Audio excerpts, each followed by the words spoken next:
Kemudian kita pindah ke tes warteg.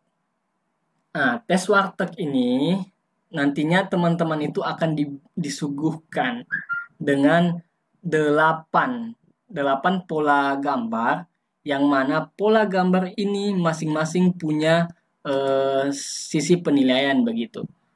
Yang mana 8 pola gambar ini harus teman-teman lanjutkan, mau jadi gambar seperti apa itu bebas terserah teman-teman. Tapi dari proses apa yang teman-teman gambar, dari apa namanya, simbol-simbol ini itu akan ada nilainya, dan usahakan kerjakan dari yang lebih mudah terlebih dahulu.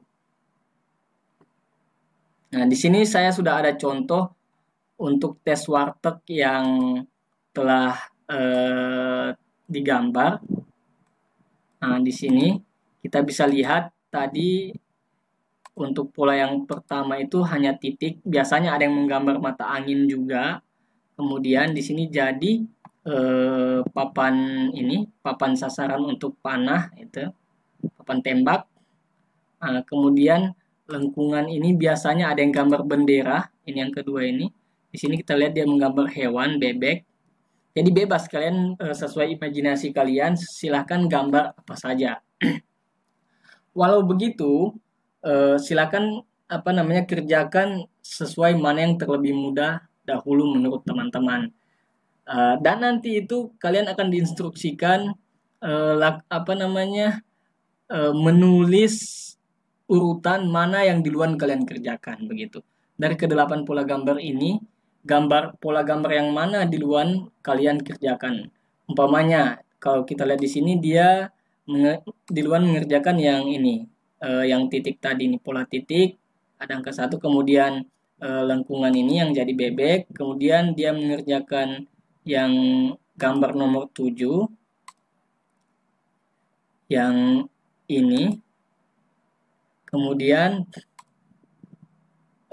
dia menggambar yang ini nomor 6 ini, dan kemudian 6 dia menggambar gambar nomor 8 dan seterusnya. Jadi nanti harus diberikan ini urutan. Jadi walaupun teman-teman mengerjakan yang terlebih mudah dahulu, teman-teman juga nanti akan diminta untuk menulis urutan mana gambar yang teman-teman kerjakan duluan.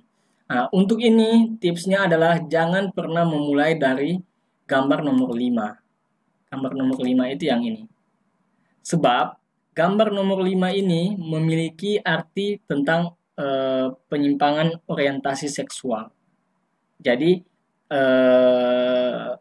selalu diberi apa namanya, banyak psikolog, banyak tips yang mengatakan bahwa usahakan kita tidak memulai dari gambar yang nomor 5 ini, sebab ini berkaitan dengan orientasi seksual. Nah, jadi tipsnya adalah sama seperti tadi, berdoa, kemudian latihan. Sebab kenapa kita perlu latihan?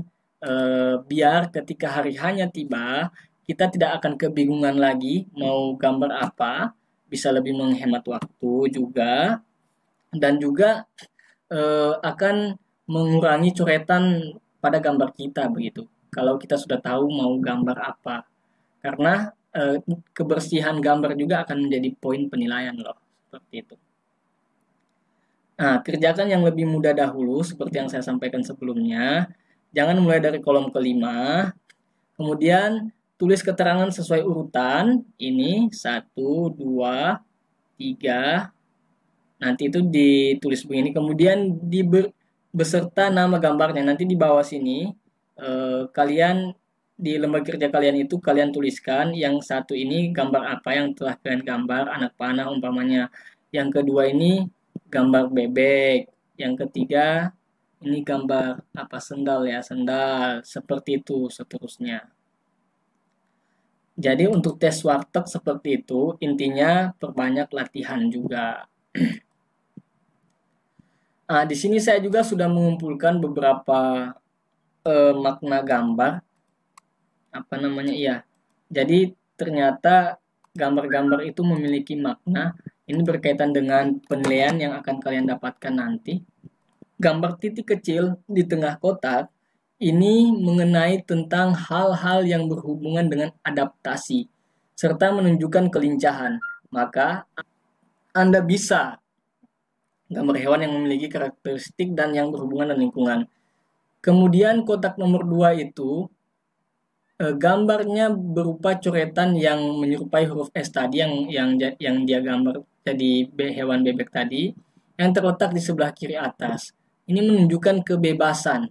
Bila Anda ingin menggambar hewan, maka bisa menggambar burung yang sering diidentikan dengan kebebasan. Kotak 3. Baris ketiga mengisyaratkan tentang kemauan dan tekad untuk selalu memperbaiki diri serta memiliki ambisi yang besar. Maka gambarlah pagar, tangga, tiang listrik, dan sebagainya. Gambar 3, masih ingat kan gambar ketiga tadi? Ini. Kalian bisa gambar tangga, bisa gambar bangunan, pagar, dan lain sebagainya ini. Kemudian baris keempat, kotak keempat, gambar kotak hitam yang berada di sebelah kanan atas menunjukkan bagaimana cara Anda dalam menghadapi sebuah kesulitan. Maka gambarlah bangunan atau konstruksi beton dan lain-lain. Bangunan, konstruksi beton dan lain-lain. Ini gambar nomor 4. Dia ini menggambar konstruksi beton atau bangunan tampak atas. Gitu. Kemudian yang kelima, gambar 2 garis di sudut kiri bawah yang menyerupai huruf T miring namun terpisah, menunjukkan bagaimana cara Anda berpikir dalam pemecahan sebuah permasalahan. Nah, itu apa namanya? Ini kaitannya yang gambar yang 2 garis yang menyerupai huruf T tadi, namun jangan dimulai dari situ untuk pertama kali menggambar karena maknanya akan berbeda. Itu akan berkaitan dengan orientasi seks begitu. Penyimpangan orientasi seks seperti itu. Sebab saya sudah baca beberapa referensi juga, hampir semua menyebutkan seperti itu.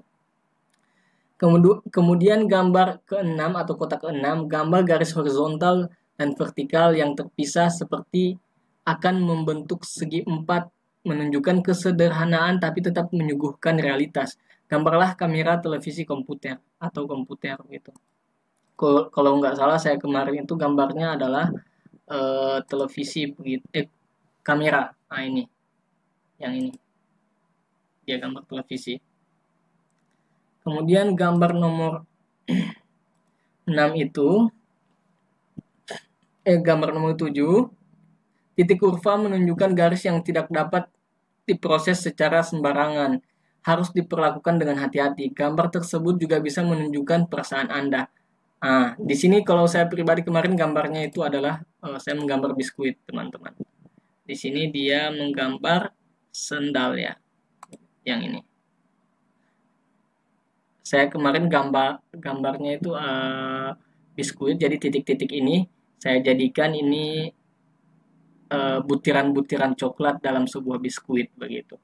Ada juga yang biasa menggambarkan menjadi buah begitu. Jadi titik-titik ini dia sambung jadi bulat, itu tak tampak buah yang sedang dibelah, biasanya begitu.